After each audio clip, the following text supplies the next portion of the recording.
This is Money Moves on VSiN, the sports betting network. Happy Thursday, everybody. Let's get after it. Welcome into Money Moves, VSiN, the sports betting network, Sirius XM channel 158, alongside Jonathan Von Tobel, Stormy Buonantony with you, our great producer Justin Emery at the controls today. Lots to get to over the course of the next 2 hours. Got some great guests on deck, and we've already got some MLB action underway this morning. JVT, we are scoreless in Padres Phillies in the fourth right now. I feel bad for Brandon Bayo, the way that for Brian Bayo, the way things have gotten underway. A 6 spot for Baltimore in Boston there to get things underway, and scoreless as well in the second between the Guardians and Yankees. One more game still to get underway in a few minutes as well with San Francisco and Milwaukee. Anything there for you? Nothing there for me. Hauser taking on Crow. I haven't seen much of Crow here. Yeah. Adrian Hauser's season, though, is not gone particularly well. Over 11 starts. The ERA is well over 5. All the expected numbers are there, too. So one would expect that you're not getting much from him. Strikeout rate's down this year. Command has been wonky again. And then to add something even worse for him, the rate at which the home runs he is allowing, the worst of his career at this point right now. So would not expect that I am running to the window to back Hauser to do anything but maybe get absolutely canned today by the Brewers. Heard that. We will talk more baseball a little bit later on in the show. We'll keep you updated on all of these scores as we go as well. But let's set the table for everything else we have on deck today. Time for the rundown. It's time for the top headlines and topics of the day. This is the rundown. We are officially a week out from the World Cup. We got some World Cup watch. Chris Vasile of Covers is going to join us later on this hour to get his breakdown. Excited for that conversation a little later. I don't know how you feel about the world's game, but I do enjoy the sport of soccer, especially the World Cup. I'm just like every other white person, and I'm right in this thing when it comes around every 4 years. So I am really excited for this. I'm excited for the content we're going to have here. Patrick Maher doing a fantastic job the hour before us. So if you missed that, you can find that up on the website at VSiN.com with the World Cup preview. But I am very excited for this thing to get started in less than 2 weeks, pretty much a week away from now. And so, yes, I am looking forward to talking with the silly man to see what's going on. Games all over the place in the U.S., Mexico, and Canada will be fun. In the U.S. later on tonight out there in Raleigh, will we get a Stanley Cup storm surge tonight in Game 2? For the home Carolina Hurricanes, they are a favorite to bounce back after the 5-4 loss in Game 1. We'll preview this at length today. EJ Hradek of NHL Network is going to join us. And later on, end of the show, we'll have Minty Betts in studio as well for her perspective. Yep, get a lot of different angles on this. It seems like, unlike the series we'll talk about in a couple of minutes, that there was a pretty split opinion on how this was going to go in the Stanley Cup final. So with one in the books and one later tonight, I am very much looking forward to seeing how people will handicap the bounce back, you included. Yes, I am sticking to my guns on this bet. We will dive into that a little bit later on. But we have buried the lead long enough to the hardwood, where the Knicks and Captain Clutch steal Game 1 in the NBA Finals. They trailed by as many as 14, but the Knicks get it done. Close things out, JVT, on an 11-0 run. Jalen Brunson has the slow start, but 13 of his 30 come in the fourth quarter to not only win on the road straight up as a dog,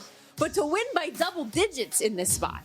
I would have preferred for our headline to be Knicks are trouble, K-A-T, because I thought it was about Karl Anthony Towns last night. Cat was absolutely tremendous for this team. 18 points, 12 rebounds, 4 assists, 7 of 15 from the floor.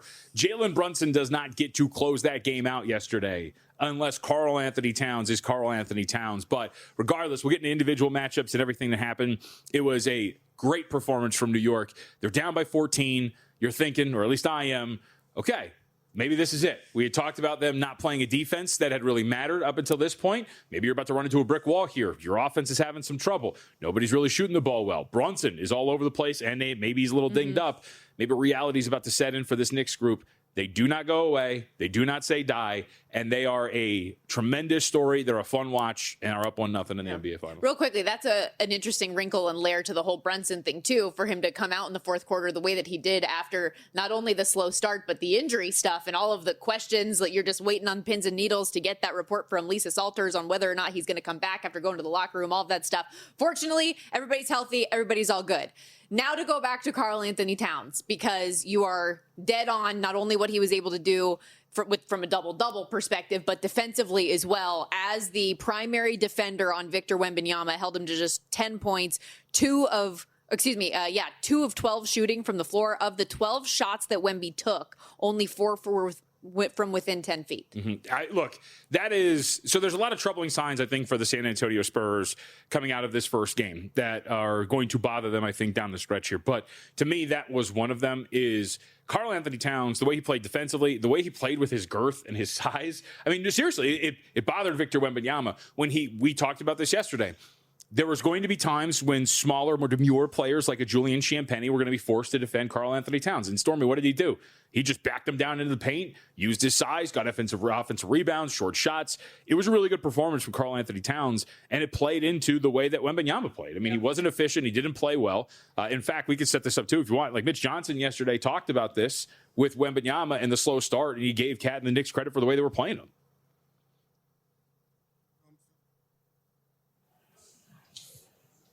You know, he missed a few shots early, and we got to get him moving in space and towards the rim, whether that's on rolls or running in transition, but we need the pressure on the rim and the force in the paint. And then they did a good job, obviously, being physical and showing crowds, but, you know, we need to do a better job of establishing that early on, for sure. Some of the, it was pointed out by a lot of like better analysts than I when it comes to basketball, some of the simple things like when you run a pick and roll, and instead of letting Victor Wembanyama have a free lane to the basket, Jalen Brunson would just go over and kind of put a hip into him as he was rolling, not giving him a clean roll to the basket. Messes up everything, the timing, all that sort of stuff. Doesn't allow you to do it. Leads to turnovers.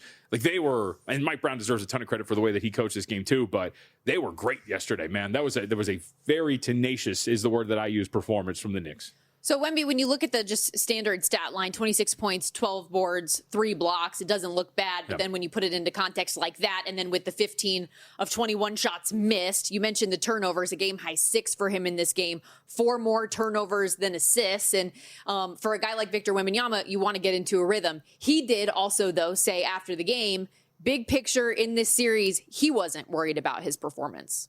It's almost not like I have anything to figure out. It's almost like I have to play normal, not even good. It's like just doing the right things is enough. It's when we play bad, when I play bad, it's when we shoot ourselves in the foot.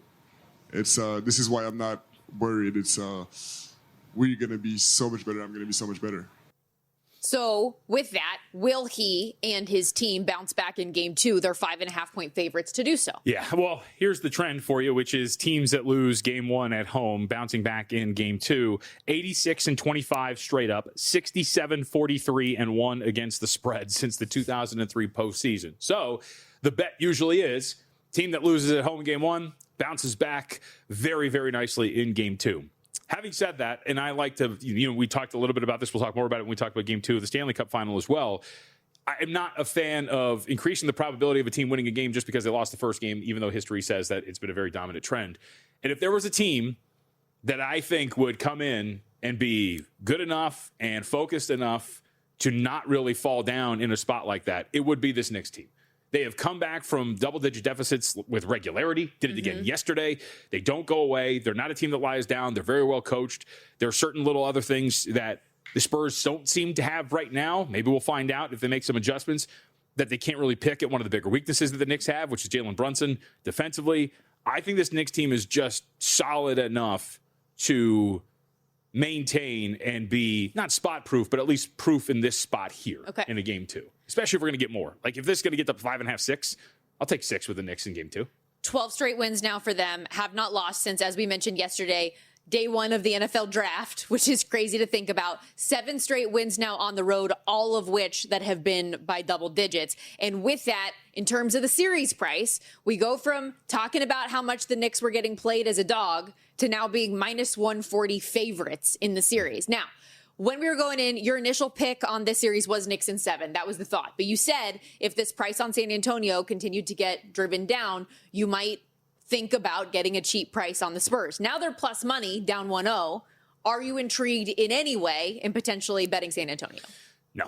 I'm out. Game 1 was enough. Yeah, I think I'm out on that. And in fact, Mitch texted me this morning, Mitch Moss, host of Follow the Money, I don't know if you know him. And he asked me, like, hey, what's your takeaway now as you look forward? And I said, I think obviously they have a pretty good path, but I think the path here for the Knicks might even be like winning in 6 or maybe fewer.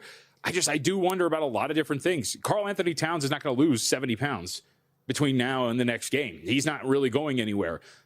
to the point of one of the adjustments that we're talking about, one of the things that I think really worries you if you're San Antonio, remember when the Knicks looked their worst, you talk about this 12-game losing streak, was in that Atlanta series where CJ McCollum is just picking apart Jalen Brunson on defense, right? Brunson was tiny. He wasn't really able to handle him. He was getting cooked in clutch time and again by CJ McCollum. Who's doing that for San Antonio? De'Aaron Fox was awful in the fourth quarter. Might get benched. Maybe the adjustment is Mitch Johnson says, Dylan Harper, you're our guy, because you only barely played, 3 minutes of the fourth quarter, whatever it was. Let's have you there. So then your big adjustment is hoping that a rookie in the fourth quarter of a finals can maybe, in some of these clutch possessions, outduel Jalen Brunson one-on-one. I don't know if that works. Maybe it does. But I think you're really worried about the inability to attack the biggest mismatch that's on the court for the New York Knicks. I think those are things that really are troublesome. And the other part was, some of their two big lineups, Stormy, they worked. There was instances where Mitchell Robinson was out there stealing Victor Wembanyama off in the lane, and Karl Anthony Towns is finishing at the basket. And they have that versatility. You do wonder if that's really going to fix itself at any point in this series. If you agree with this thought process, though, that the Knicks can win in 6 or better, the exact score, Knicks to win 4-2, plus 310. If you want to lay 1.5 games with New York, plus 110 as well. So some alternate ways to get invested in New York without having to pay the minus 140 now that is that general series spread. Also worth noting an update on that trend about NBA Finals game-by-game winners. The outright winner also being the spread winner improves last night with the dog winning outright 63-3-3 against the spread the last 11 years, 95.5%. Okay, we are going to step aside. When we come back, we're going to push this forward to the NBA Finals MVP market. We'll get the latest on JVT's ladder and my Conn Smythe ladder as well for the Stanley Cup Final. Don't go anywhere.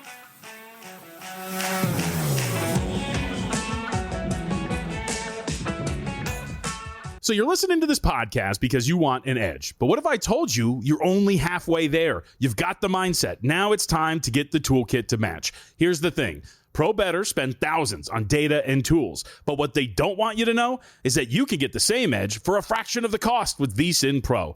VSiN Pro gives you access to expert picks, public betting data, prop projections, powerful tools, analytics, and more. Just tap the link in the description and see why thousands of bettors are already using VSiN Pro to cash more bets.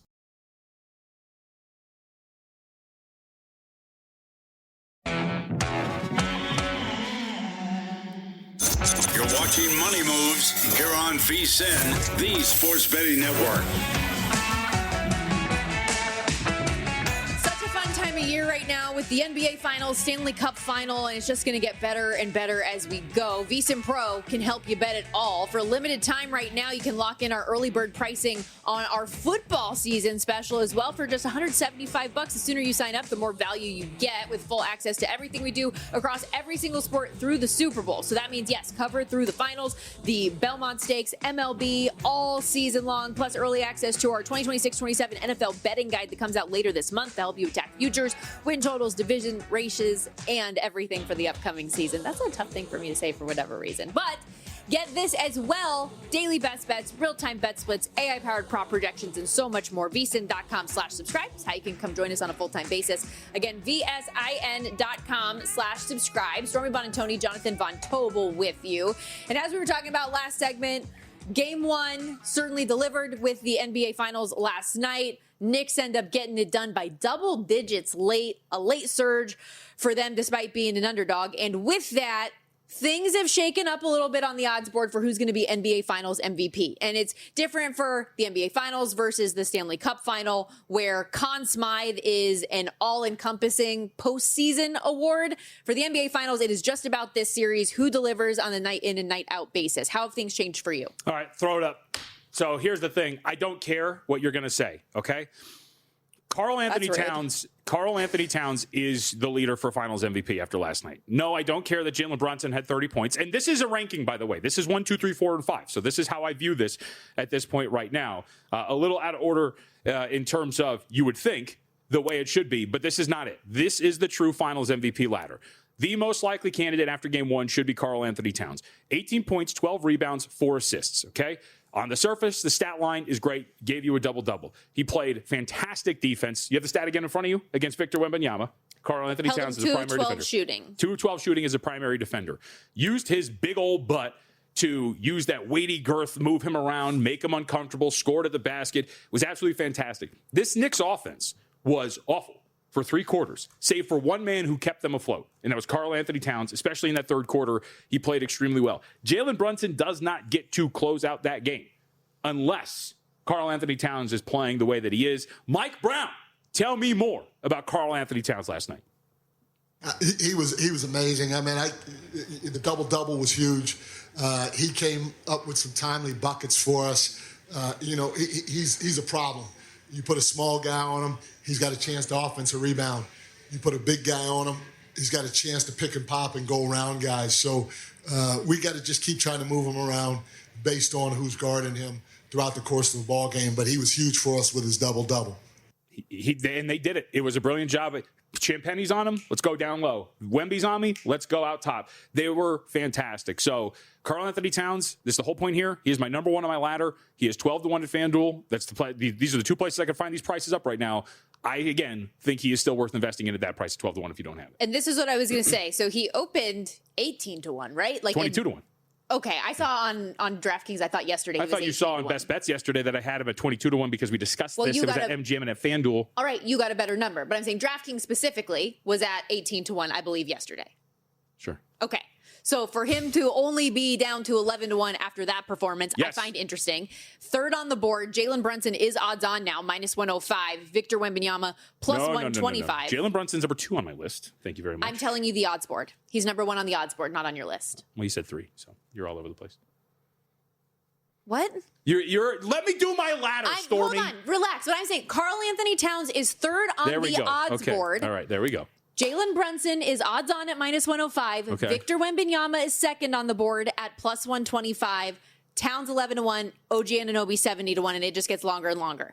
What I find interesting about your ladder here, where you have Karl-Anthony Towns first, Brunson second, is the fact that nowhere on this list until we get to triple digits in the odds board, that is Josh Hart, who you have third. I think that's awesome. He should be completely third. Correct. He should be 3 points, but 15 rebounds, 6 assists. He was absolutely fantastic. He was last night. +22 on the court. Yes, he was. I was amazed watching everything. And there was a great, I think I sent you guys the clip. He was mic'd up and he's under the stanchion with Mitchell Robinson, and he goes up to him and daps him up and tells him, "You get normal rebounds, I get backbreaking rebounds." And it's so true. How many times do you watch him just come in and just throw his body into the air to grab a loose ball? One of the key moments where Karl-Anthony Towns, I believe it was on a putback and an offensive foul, the possession gets started because Victor Wembanyama, it's one of the possessions where he kind of gets checked by Jalen Brunson. They panic, throw the ball over to Wembanyama from the corner. He can't hold on to it. And who comes up from behind him and slaps the ball out of his hand to start a transition possession the other way? It's Josh Hart. Like, he was all over the place. He is by far right now, again, if you're realistically measuring how valuable these guys were to the performance, he is third on the board right now for the Knicks. Brunson is going to be second. He scored 30 points on 31 shots. Even Mitch Johnson said that. He was asked about it. We don't have to play the clip, but he was asked about, like, how did Jalen Brunson get his? And part of his answer was like, well, he scored 30, but it was on 31 shots. So it's not like we were doing everything terrible with him. You close out the game the way that you do, sure, but I'll reiterate, you don't get to close the game out unless Karl-Anthony Towns does what he does. So the last 2 I want to point out here, Victor Wembanyama and Julian Champagnie, 4 and 5 on my MVP ladder right now. Obviously, Wembanyama is going to stay where he's at. 26 points, 12 rebounds, 3 blocks. That looks better on the surface, like you mentioned. The efficiency wasn't there, but got to the line a ton. That was important. Whatever. He's Wembanyama. Julian Champagnie, if I were to tell you, I'm going to remove names, and I'm going to say, hey, a player in a finals game had 16 and 10 and made nearly 50% of his teams made 3-point shots. What would you say about that guy's value to their performance in a game they could have won? Pretty valuable. Pretty valuable. He's 600-1 to win MVP over at FanDuel, 400 over at DraftKings. Is he realistically going to do it? I don't know. Maybe, maybe not. But if you're talking about, again, value, a double-double and 5 made threes, stop. He should be up there. So that's my ladder. Karl-Anthony Towns at 1, Jalen Brunson at 2, Josh Hart at 3, Victor Wembanyama at 4, Julian Champagnie at 5. And I do think of this bunch, I will reiterate that Karl-Anthony Towns should be the guy that you wager on right now at 12-1. And I will say again, and as Mike Brown said in that clip, Stormy, if you think the Knicks are winning this series, they are not doing it unless Karl-Anthony Towns is an effective player. And he should have a lead in the clubhouse right now. Okay. Let's rotate to Conn Smythe here, and we'll talk more about the NHL postseason Stanley Cup final. EJ Hradek of NHL Network is going to join us coming up in the next segment. But as far as what the odds board actually says right now, Mitch Marner in the -120, -130 range at the top of the board, followed by Frederik Andersen 4-1, Jack Eichel 7-1, Taylor Hall 12-1, Logan Stankoven 13-1. That's your top of the board in terms of the odds. For me, not too far off, but a slight mix-up, especially now with Vegas in the driver's seat of this series. I do have Mitch Marner at 1, and I think if he continues to produce even just at the baseline level that he is right now, it will ultimately be his award.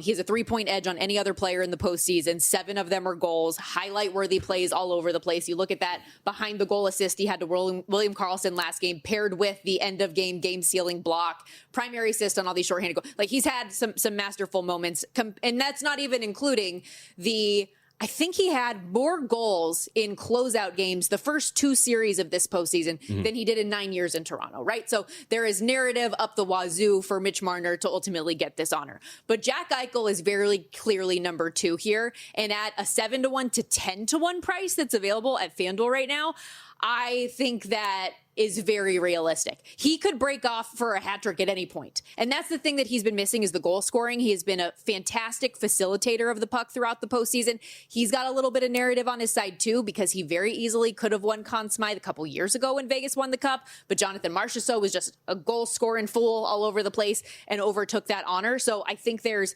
potential for him. Frederik Andersen is the intrigue for me, and if you think Carolina is going to come back in this series, that second line that's been producing all the points, JVT, I truly think that they could kind of cancel each other out, although Taylor Hall would have the edge of those 3 guys. If Carolina is going to win or lose, Frederik Andersen is going to be the backbone of the reason why. And now you're getting him at a 4-1 price after this was down around 2-1 and even lower than that in some places. I think that's where I would be looking if you think Carolina can come back, because they can't win without him standing tall. Sure. That makes sense. Will he be able to do that? I don't know. That's a different story for another day. So of these, what's the bet worth making right now? If you think Carolina is going to win the Cup, I think it's Frederik Andersen. And if you think Vegas wins and you're just looking for value, Jack Eichel at 10-1. I know you brought up Brett Howden 25-1. Part of that line, dude. I don't hate that at all. 25-1, the leader in goals scored in the postseason so far. Also, if he you want, skates with Marner, right? So that's probably why. But still, yes, that helps. But he had 12 goals in the regular season. He's got 11 in the playoffs. Yeah, dude. That's pretty awesome. But you could say the same for Pavel Dorofeev too. And I think that's an odds disparity. Why is Brett Howden 25-1, but Pavel Dorofeev is anywhere from 60-1 to 200-1 when he has the same number of points, is 1 goal back? I mean, I throw out, why is Carter Hart 30-1 and Brett Howden's 25-1 when he's got no shot because they're not going to vote for him? Brett Howden's not even on the board at FanDuel. Yeah. That doesn't make any sense to me. How?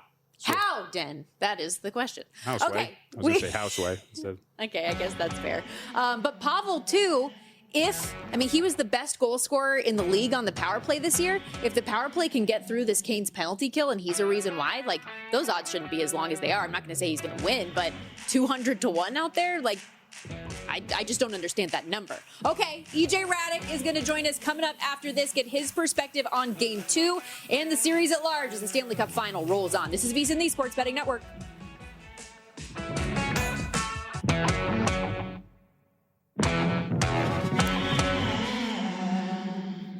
You're watching Money Moves here on VSiN, the Sports Betting Network. Can the Canes rally in Raleigh for a Game 2 win tonight, or will Vegas take a commanding series lead reminiscent of what they did in the Western Conference Final against Colorado? We will find out tonight as we welcome you back here to Money Moves on VSiN, the Sports Betting Network. He's Jonathan Von Tobel. I'm Stormy Buonantony. To help us break it all down, EJ Hradek, kind enough to stop by, joining us here on the Progressive Guest Line, doing a great job over at NHL Network. And EJ, I want to start here because, call me crazy, but I thought we were supposed to have a low-scoring, defensive series, and we end up getting a 5-4 high-flying, crazy game, bunch of turnovers, bunch of goals. What should we expect for Game 2 and beyond in this series? More of the same, or do we get to the defensive structure? Stormy, you're crazy. You are crazy, is what I say. No, I mean, I think, listen, these teams, like Carolina, for example, plays a man-on-man, the D zone. Now, we could have an hour-long discussion about what I don't like about that, but the bottom line is when it's working well against players that, can't beat you on an individual basis, it's great. But when you're playing the very best and you get into it against some of the guys that Vegas have, is more of a challenge. So, I think we might have games where it's, 4-3, 5-4, those type of games. We'll see how game 2 is tonight. A lot of times teams will make adjustments in between games. I don't think the Carolina make adjustments. I think that they play the way they play and they just want to do it better. And so we'll see where it goes from there. Maybe there'll be some tweaks to maybe what matchups Rod Brindamore wants, but they're going to play the way they play. So I think we might be in for a series where we're going to get some goals. What about Freddie Anderson's performance? What do you expect in a bounce back here? Because he finally reverted back to an even worse form from his regular seasons. Well, I didn't think the goals were bad goals necessarily against Freddie. So, he's had an unbelievable playoff run this year, and they have played very well in front of him. And when he's had to step up, he has. And I thought he made some saves last night. But, the winning goal, the hurdle goal, he gets it on his forehand in the slot, a bang-bang play. He makes a great shot. Hard to fault the goalie there. There was traffic in front on the first goal, and Carlson is in front all alone on another one of the goals. And, maybe he wants that shot by Barbashev back, but Barbashev beat in the last round, he beat Wedgwood with a similar shot. So I think Freddie Anderson has been really good, and I think he's earned the benefit of the doubt with the way he's played in the postseason. He's a big guy, and I just think they have to play better in front of him. And if, like I said, they play a man-to-man defensive style in their zone, if they're going to lose those man-to-man or those one-on-one matchups, it's going to make it harder for Freddie Anderson. I don't know if any goalie is going to be able to stand up to that kind of thing. So they're just going to have to be better at what they do in game 2. I know it's a really different series than the one we saw against Montreal, and Vegas is a different caliber of opponent. But in that series, game 1 was one that kind of got away from the Carolina Hurricanes, and they bounced back. Do you think ultimately, when all is said and done tonight, they do get that win at home to even the series?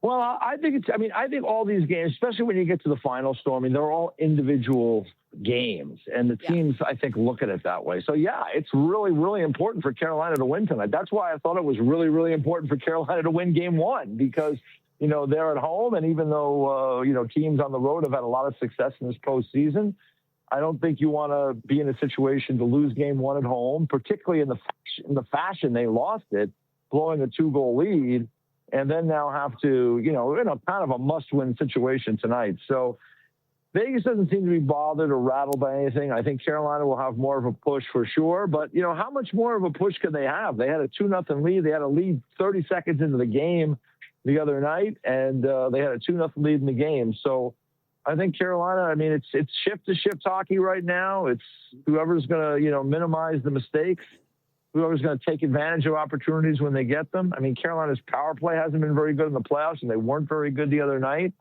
So, Carolina's got to play better, and I think that they will dig in more. They know what they're up against right now. They've seen the Vegas Golden Knights up close. But, it's going to be a challenging game. I think it has a chance to be one of these series where every game is really, really right down to the wire. Yeah, can you expand on that? Because that's what I was going to ask. 0 for 2 on the power play in game 1. They're hitting at a 12% clip here in the postseason. What's gone on with the Hurricanes' power play? Bad. I don't know what else to say. They don't move the puck quickly enough. They don't execute. They're easily kept to the outside. I think that maybe I always say with power plays, when it's not going well, start to establish the shot and look to create rebounds, get the defenseman turning, make the goalie make a save, try to get bodies coming off the flanks for loose pucks and rebounds, get retrievals, make quick plays back to the net. They just are operating much too slowly right now for me. Watching them, it's just a lot of perimeter play, and they're looking for perfect plays through the slot, through the seams. And, those plays are just rarely there in the postseason. But if you establish the shot and you get defenders turning, and you make goalies make plays, and you get second chances, and then even if you get recoveries and come back, those seams start to open up a little bit more. But so that would be my advice: is start shooting, establish the shot, get bodies to the net, and then maybe those seams open up, from that. But all that said, Carolina, as you said, 12% of the power play in the playoffs, it has not looked good. Vegas had a better shorthanded attempt than Carolina did on those power plays. EJ Hradek joining us. I would agree. EJ joining us here from NHL Network on the Progressive Guest Line. Let's go a little bit deeper on Vegas here, who throughout the course of the regular season, I mean, if they were in the Eastern Conference, they wouldn't have even been in the postseason. They end up winning the Pacific, but they go from a team that was very average in the regular season, and I know a large part of that was their goaltending, to one that is now has a lead in the Stanley Cup final to win a second cup in 4 years. What's been the biggest difference in your eyes of what they have done over the last month? All right, Stormy. Now, first things first, like you brought up the point that everybody brings up. The goaltending wasn't consistent. And I would agree with that. The goaltending wasn't consistent. They had injuries and, it wasn't great. But I would say there was something else that was much more of a factor than that. And I just think this team sleptwalked through a lot of the season. I don't think they were very happy with the coach. I don't think they were getting the message. I think that when that happens in your room, there are distractions and you are not focused on what you're doing. And so that was a situation that in the end, at the very end of the season, Kelly McCrimmon felt the need to, he identified that problem and he ended up making a tough call to move on from a guy in Bruce Cassidy that had won a Stanley Cup. And I don't know why it happened, but like, it's hard coaching in this league, the grind, the day to trying to win games. You get under the skin of some of your players. But to me, Stormy, that's what I saw watching the Vegas Golden Knights night after night. I happened to watch a lot of their games this year, and I felt like that team just was a little bit, like I said, they were sleepwalking because they were unhappy with things. And then you add in the fact that they were missing a really important player to their team in William Karlsson. So you get Karlsson back. You get Carter Hart solidifying the goaltending, and then you bring in a guy in John Tortorella who's a really experienced guy who has not done a lot. They have not changed what they do. They play kind of the same way they've been playing for the last several years under Cassidy. But the players are more dialed in. I think they're just happier with the change. They're feeling a little more relaxed. Therefore, you can be a little more focused. And listen, this is a team that's won a Stanley Cup only 3 years ago. And, they know how to get it done. So you put all those things together. And, I think that's the difference for me. And I'll tell you, if they didn't make that coaching change with 8 or 9 games left in the season, I don't know if they make the playoffs, because that's how disenchanted those players looked playing, for Bruce Cassidy. And it's no knock on Bruce, because he's been a really good coach. And he's won a Stanley Cup. He's been to a final with the Bruins. He'll go somewhere else and be a really good coach. But he had lost that team for whatever reason. And if they don't make that change, I would tell you, Stormy, I don't think I'd be standing here with the Vegas Golden Knights and the Carolina Hurricanes. It'd be somebody else and not Vegas. We've only got about 45 seconds left with the EJ, but because you go down the road about Bruce Cassidy, how do you think this whole contract thing ends with the way that Vegas has held on to it?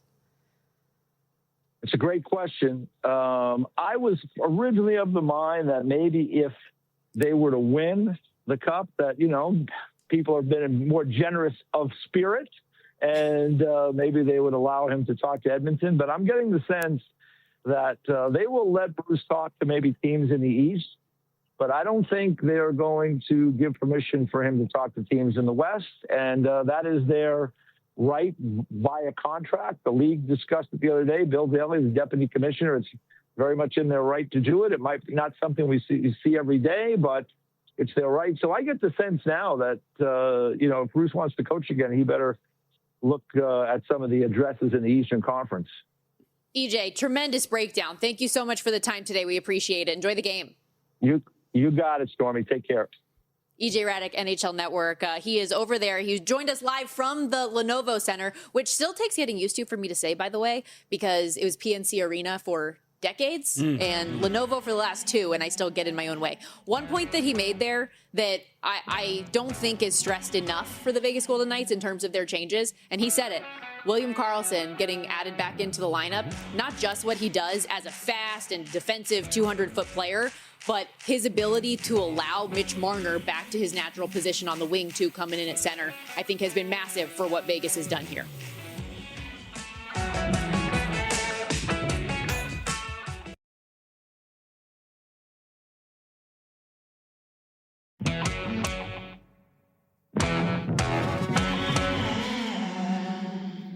You're watching Money Moves here on VSiN, the Sports Betting Network.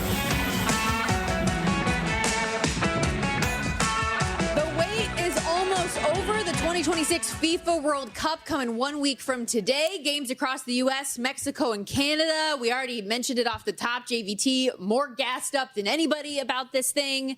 And I am excited to have I don't know about anybody, but I'm pretty gassed up. Expert to help us break it down. Yeah, our guest might be more excited than you, to be honest with you. Chris Vasile joins us here on the Progressive Guest Line, betting analyst over at covers.com. You can follow him on X at Mick_Silly3. Has a full preview up right now, by the way, at Covers and the Covers YouTube. What's going on, Chris? How pumped are you for next week? Oh, I'm stoked, Stormy. I cannot wait. Counting down the days. I got my little trophy here ready to go, and we're just counting down the days for the tournament to begin. You know, that reminds me, they have these soccer balls, if you've seen these, that have 8 or 6 slots for beers that you can put in and keep them cool. Yeah, they're selling them now as part of the... I can't wait. All right, so I must ask you a question as we look forward to this thing. First off, a general one before we get to some of your plays. But, you know, I hear or I am told, because these guys don't really play all together that much, you know, we're playing in clubs. We just got done with Champions League.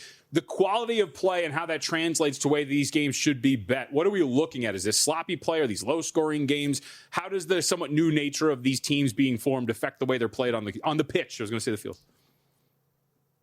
Yeah, JVT. So there are two ways to kind of look at it. Right now, this tournament is kind of being played after the club seasons are all done. If you look at the one in Qatar 2022, that was the middle of winter in November. That was like right in the middle of club seasons as well. So teams were, you know, fully fit. The players were fully fit. You know, the play was definitely, I think, a higher caliber than we've grown accustomed to, you know, when the tournament's taking place in the summer months.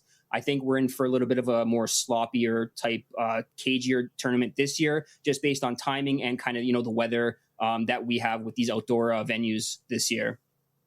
So I want to go, and I know there are so many different ways and angles that you can bet the World Cup, but let's start from the group perspective, because so many of these favorites in each group are anywhere in the $2 to near $5 range. Is there any plus money in a group that people out there looking can maybe target headed into the action?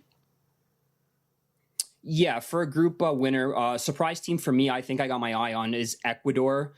They're in the group with Germany, Curacao, and the Ivory Coast.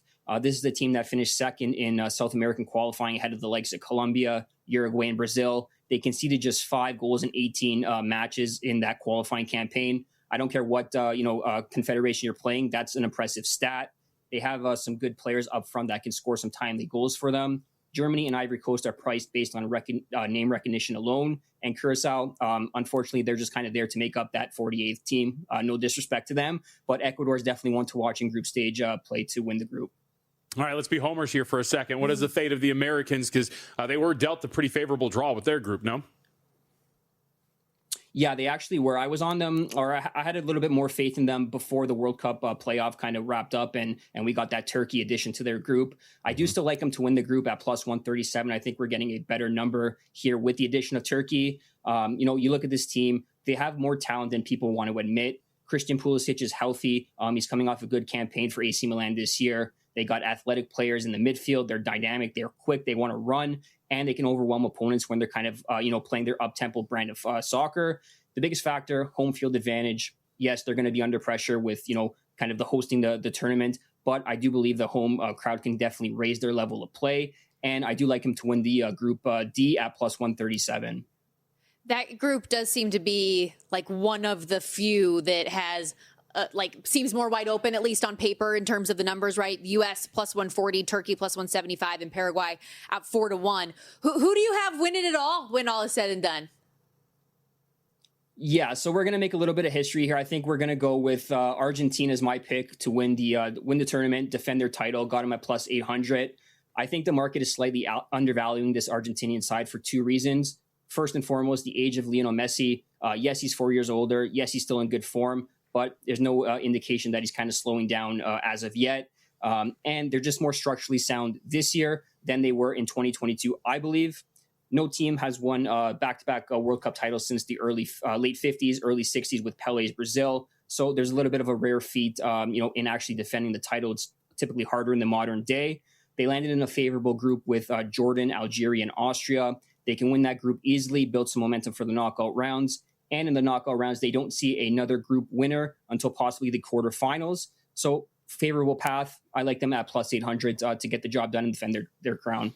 See, I like niche sports. I like all sorts of sports. So while I was watching the Stanley Cup final the other day, I was talking with a buddy, and he told me Portugal has arguably the best midfield in the entire world. Would you agree with that sentiment, and do you expect that they're going to make a run here? The best midfield in the tournament is a little bit of a stretch. I do like Spain a little bit more, but Portugal has a great midfield. Bruno Fernandes, Bernardo Silva, Vitinha, back-to-back Champions League winner with him. Obviously, Cristiano Ronaldo. I do like him to reach the quarterfinals at plus 100. I think that's the kind of the floor for them. As I mentioned, this team can either overwhelm you, or they can underwhelm and disappoint. I think we're going to see the prior in this tournament. They've got they got good players. They've got a good favorable draw, and the quarterfinals, I think, is the floor for them. So in terms of awards for the World Cup, the Golden Boot for the top goal scorer, Golden Ball awarded to the player of the tournament. Let's start with that one first. Any player and the number obviously associated with them that stood out to you from an odds perspective when you were looking at the board for who could be the best player in the tournament this year? Yeah, Stormy. So the Golden Ball, obviously the MVP of the tournament. I'm going to Bayern Munich forward Michael Olise plus 1,000. He currently plays for, he's French, so he plays alongside Kylian Mbappe. It's tough to kind of overlook Mbappe when it comes to futures markets. He's obviously, among the favorites in all of the categories. But Olise had a great season for Bayern Munich, and I expect him to, excel at this tournament. He had 45 goals and assist contributions over 45 games in the Champions League and Bundesliga combined. Everything's going to be funneled out through him on the right-hand side for France. That'll be their best method of attack. He can score. He can set up his teammates. And if France do make a deep run and get to the finals, I think Mbappe could win the Golden Boot, but I do think Olise will take home the Golden Ball for most valuable player. All right, what about Golden Boot? Yes, the Golden Boot. We're going to stick with Bayern Munich theme here. Harry Kane plus 600. There's a lot to like about Kane's prospects of winning the Golden Boot this year. He's already won the Golden Boot in 2018 with 6 goals, and England didn't win the tournament, so he's not relied upon to get deep in the tournament to win the award. He scored 60 goals across 50 matches spanning the Bundesliga, the DFB Pokal, and the Champions League. He's in fine form. This is kind of going to be one of his, possibly one of his last tournaments, World Cup. He's pushing the wrong side of 30 now. I like him a little bit more than I do Kylian Mbappe. If England go deep, Harry Kane's going to be at the center of everything. So let's say, Chris, somebody is betting soccer for the first time. They want to have a little skin in the game come next Thursday when they're looking at these games. Can you talk through some of the options that you have when it comes to betting games, period, in soccer and the different ways that you can bet the sport? And also, do you have a day one game that you're targeting already?